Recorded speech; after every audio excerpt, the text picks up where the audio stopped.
Okay, welcome to my latest video. It was going to be covering the round 3 game against New Zealand. We eventually lost the game at the match 3-1. However, it very easily could have been a 3-1 win for us. It's really good to play these kind of players that are roughly about 150, 200 points higher rated than you, because you really feel like you can do something against them. And even though we were outgraded, we easily could have run out the winners of this match. I was personally playing a guy called Alexei Kulashko, who was rated 2349, I think, something like that. Yeah, I've got it written down somewhere. So I knew I was going to be under the cosh a little bit. However, I'm very happy to play these types of players, and I look forward to playing more of them because I feel like I can do something against them. I noticed before in my prep that he'd always gone e4, e6, and then he'd usually gone d4, d5, and then knight d2, which is great. I was going to play, I probably might have played a6 here because I've not played it before. However, I used to respond with bishop e7. I even used to respond with knight f6. And recently I've been playing knight c6 as well. So if you saw any of those games, I would have been able to play a6 and get him into my theory straight away. However, he did to me what I was planning to do to him, and he actually got me out of what I'd booked up on move 2 by playing d3, which is a King's Indian attack kind of thing. And if you were watching the game live, you would have seen that I had quite a big think here, and that's because I was just trying to think, what kind of setup do I actually want to play? Because the next few moves can be critical as to how you set the game up for the future. I know that I can play with like a Sicilian type line with c5, g6, put my bishop on g7, my knight on e7, knight on c6, and then play d6 before he plays e5. But I decided just to go for a normal kind of line. I was quite happy with this. c5 comes anyway, but it's next to d5, so it's slightly different. And he was playing very quickly at this point, and if you were watching online, you would have realised that after, what move was it? So round about here, actually, when he castled, he actually called the arbiter over and he was right. The clock wasn't actually giving any increments on our game, so it had been set up wrong. So we started with an hour and a half, and because he played his moves pretty much like a few seconds and then he made his move, he should have been on like 1 hour and 33 minutes by this point. However, he was on 1 hour and 29 minutes, so they had to take the clock away, fiddle with it for ages. Then when they brought it back, it said, oh, it's got increments on now, but they hadn't added on the minutes that we gained for each move that we made so far. So we had to wait for that to be sorted before we could continue. Anyway, yeah, I start to go, it's kind of quite a critical position really, because what I was trying not to do in this position was I was trying not to castle straight back, because then he just plays e5, knight d7, rook e1, guarding the pawn. However, now it's very easy for white to attack down the king side, and he does something like knight f1, maybe c3, queen e2, h4, knight g5. He might bring this knight from f1 into the game, and then kind of like a queen h5 kind of idea. So all the way down this way, and this is how white just gets checkmated in opportunities, and black's kind of trapped in a little bit. I mean, castles has been played, but I try and steal a move from him in the opening. So if I can just delay his attack by 1 or 2 moves, it would mean that my attack, which starts with b5, gets an extra move advantage. So I'm trying to be cheeky here, and if I'll do this against lower rated players as well, and players rated the same as me, I'll just do this against everybody. Maybe I shouldn't tell you this, but I'm trying to steal a move. So I'm leaving my king in the center deliberately to not give him any time to know where it's going. And I'm making my attack just that 1 move or 2 move faster at the time. So he plays rook e1, he carries on normally, and now I play a5, again leaving my king in the centre even though there's a rook on the same file as it. So I knew that there was a risk here that he would do something along the lines of taking and then playing c4, which also takes advantage of this diagonal, as well as freeing up the file for his rook. So I was quite I was expecting something. If he doesn't do it though, then I castle next go, and then he's kind of going to be a tempo behind. I mean, he could probably play knight to f1 here, but then I can take on e4 and swap queens, which would be advantageous to me because I know that he's got a mating attack down the king side, whereas my attack down the queen side is more of a gaining space type positional one, so the queens aren't as important. So I was quite happy with going for this ultra aggressive approach. And he doesn't take first on d5 though. He actually plays c4 first, which I thought was maybe giving me a few more options than he needed to. I thought maybe taking on d5 first was a better idea. But anyway, I take back with a pawn.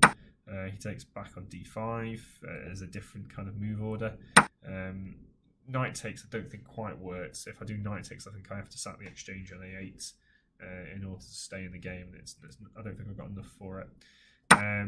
But those few moves there took loads of my time, because if you go back to here, I mean, you've got so many captures that you've got to consider, so many pawn pushes that you've got to consider. It just takes a lot of time to work through them all, because if I take, say, for example, this way, then he's got this move, e5, and that will then allow this bishop some tactics on my knight on c6. If I push on, same thing happens. If I take this way, then he could possibly. So let's put that in. Actually, if you take this way, I thought he might be able to do this. Actually, he's given up a piece, but he's what is he? Pawn up here. But I can't move my knight, so he's going to take my knight, and it's threatening to take it with check at the moment. Actually, and then picking up my rook. And if I play bishop b7 or d7, he can take with a pawn and then play c7 at the end of it. So that's not really ideal. So if I say just castle here, he just does bishop takes knight, I move my rook, let's say, and then I am a pawn down here.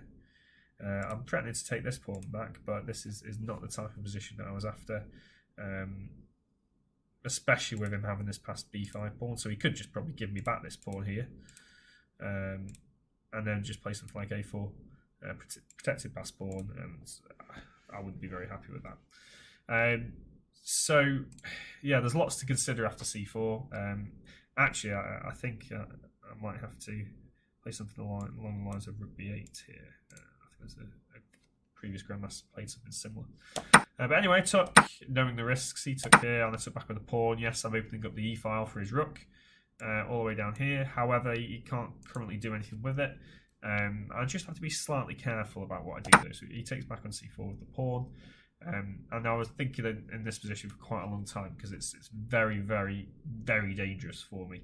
And my original intention was to do something along the lines of bishop e6, but then I just saw knight g5 here, and I was just like, oh, I don't really want to move my bishop, but then again, I can't let him take my bishop with the knight, and then, well, he's winning the pawn, but even if I protect it, knight takes bishop, and then I've got a pawn on an open file where his rook is, it's not looking nice at all for me. So I couldn't do this. I can't push on or take because just simply knight e5. The bishop is so good on g2. But I originally as well looked at rook a6, protecting the knight, but also getting out the pin. However, I realised that I think he's got, well after rook a6, I think he's got kind of like queen e2 ideas, hitting the rook once my bishop on c8 moves. So it's even more of a liability on that square. So I just played rook a7, which I was very happy with finding this move, because okay, the rook on e1 on this e-file isn't actually doing anything at the moment, but it does just protect my bishop, because in some lines, after swapping off on d5, my queen's going to get dragged out, and also my knight might have to move, which actually leaves the bishop on e7 undefended, so after I castle. So the rook kind of overprotects the bishop, which is really useful, gets out of the pin, and it's actually quite useful on this square for, in some lines, coming across to d7, and being on the d file. So I was really happy with this move, and it kind of proved to me at the time that it was a good move, that he started to go into a bit of a deep think now, so he started to catch me up on time. So I was kind of growing in confidence as he started to think longer and longer and longer, realising that it wasn't actually winning for him. Although I do think he probably could have played it better. I think taking on d5 was right. Knight takes d5. He played knight c4 now. Yeah, knight c4's okay. I mean, the whole idea is that after castles, he now played the move a3, which again he was thinking for a long time in this position, trying to see what the win was. I was trying to calculate all sorts of lines. Sorry, that's one line I forgot to mention. He's got like a knight g5 idea here. When if castles, knight takes h7, king takes knight, queen h5 check, king g8, and then queen takes knight, bishop takes knight. He's recapturing this knight with a pawn up anyway, but it's going to be a 3-on-2 I get on the king side. My pieces will all be active, and whatever he takes with, let's say he takes this way, I'll play knight b4. Oh, maybe not. He's got bishop e4 then. So I'd have to play something like f5. It might be risky, but actually I've got it all covered. He might have to keep cover on this c2 square because I've got a knight fork coming in. So he might have to play bishop e1 here. And all of a sudden it's, even though I'm a pawn down, he's got a rook on a1, a bishop on c1. Okay, it's about to get developed if he moves his knight, but they're not good pieces, and my pieces are quite active. I can play stuff like knight d3. He moves his rook, I'll take this bishop, and then I win this knight. So actually there's quite a lot going on in this position. But I thought he might have been able to find a way to do this a little bit better. I expected knight e5 at some point, probably on the next move. So here I expected knight. Yeah, he played a3. So if he goes this knight into f2, knight f to e5, then my original plan was wrong, which was to do knight here because I think he's just got bishop e3. The point being that the knight on d4 is really strong, but also that it blocks the queen from attacking my knight. So in the previous move, he moves his knight in. He's not only attacking this knight with his knight, but he's also attacking this knight here. And so the move of knight d4 gets out of both of those. But after bishop e3, I think I'm in a lot of trouble now because he's threatening to take this knight and then to play knight c6, forking my queen, rook, and bishop as well. So it's looking a bit horrible. However, if I don't play knight d4, I think I might have to play knight takes knight, knight takes knight, and then knight b4 because I'm guarding the c6 square. But at the same time, I'm also threatening to swap off queens, which is a really good thing because then I've always got. So if he ever plays like a move like a3 here, I can do queen takes queen, rook takes queen, knight c2. And when this knight c6 idea actually isn't as great as it used to be, because I can probably take the rook on a1, but can I just move my rook? He's got bishop f4 coming now, which is so. If I move here, does knight takes a5? Maybe, yeah. Well, he can't do it because the knight takes rook a1. So if he moves his rook, and then I've got to move to get out of this horrible fork on c6, and my knight's going to come back to this d4 square here. And on all the lines, it was a problem for him that I was going to be able to swap queens. And that's why back here, all the way back in this position, he played a3. I should probably cut some of this a bit shorter, actually, because it was a long game, this was. Bishop g4, I don't know why I went for this. I was feeling quite aggressive at the time. And I put another piece on a square where it's not defended. So I've completely ignored that my knights are unguarded in the centre. However, I thought that playing actively was the right thing to do. So I'm pinning the knight to the queen so that I can get knight into d4. So I'm making him defend against me, so to speak. So queen d3. Queen d3 is a good move. It gets out of the pin, it just threatens a few things. Knight to f6, takes the queens. Maybe I should take with the bishop there, just to get out of a few tactics. Because now after knight e5, I have to take this way. He takes here. And actually, I was very happy to reach this position because from what it could have been, I could have been a pawn down going into this ending. And actually, the only weaknesses that I've got is that he's got the bishop pair and also my pawns are split. And so I knew I was still behind at this point, and I was expecting any minute for him to regroup his pieces and pick up a pawn somewhere and then grind me down. However, rook b8 just keeps his bishop at home on c1 because of this b2 pawn, which is quite nice. It forces him to do rook e2, kick the bishop away. Back rank isn't really a weakness at the moment because the knight's guarding the knight's guarding e8, and the bishop can always come back to f8, but it's something that's in the back of my mind. So therefore I play h6. It also stops him playing bishop g5, but there's also another reason why I play this move, and it's because if I just allow him to develop, he's going to pick off these pawns with his dark squared bishop and his rooks. And I need to get my knight onto a good square. If I can get my knight onto a brilliant square, ideally I want to swap this knight off for this bishop, because when that goes, it leaves us with him on a light squared bishop and me with dark squared bishop, which if we just get the rooks off after that, then everybody knows even if I'm a pawn down, even if possibly if I'm 2 pawns down, it's still going to be a draw most of the time, because I am fighting for equality. So I need to get my knight to a good square, and even if I swap the knight off for this bishop here, it's still a lot better. My knight's the liability in this position. So I play h6, he plays bishop e3, obviously attacking the pawn. My knight comes back to h7. Rook c1, as I said, attacking my pawn on c5. But my knight does a lovely little manoeuvre here into g5, threatening the bishop. Bishop d5, knight to e6. My knight defends the pawn, but you can probably all see that my knight's coming to this beautiful d4 square, where it's going to be, he's going to have to take it because it's going to be so powerful. Because if he leaves it there and tries to play around it, he might even lose. He takes the knight. I take back with the rook, and of course now the rook is pinning the bishop to the rook, which is quite nice. Rook c2, or he's ganging up on this pawn. But the problem is, if he takes this pawn, I'm just going to take this pawn. And he's trying to work out a way now of winning a pawn at the end of this, because once he takes this one, I take this one, he's probably going to take this one back. And he doesn't want to go into a drawn rook and pawn ending. However, I think he probably should do that now. I think he probably should do bishop takes pawn. He should go into something like this now. But the problem for him, if you go down this line just a couple moves further, is that after rook e2, I mean, I can double on the 7th so easily, you see. He doesn't want to play rook f1 because then that gives him a passive rook. So he probably wants to play this rook. And then I can play my rook behind the pawn, which is where it wants to be. And he's got to defend this pawn from the side or from the front, and he doesn't really want his rooks on the side of the front because it can't go forward. He wants his rook here, whereas I've got my rook here.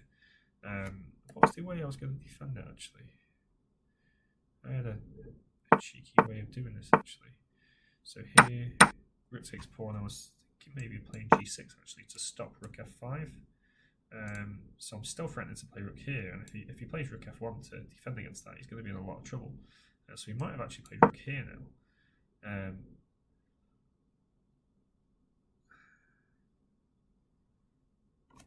Can't remember exactly what I was thinking. I was trying to get some sort of idea along the lines of rook here, rook here, rook here, and then I don't know, rook check, king here, rook here. But then I've got rook check, king here, rook here. Oh no, I haven't got rook there. Because even though the pawn is pinned along here, he's actually just got a4. And now I can put my rook here, and his king's got very little hope of, this is really bad for me because he just plays rook here and then he's taking this pawn.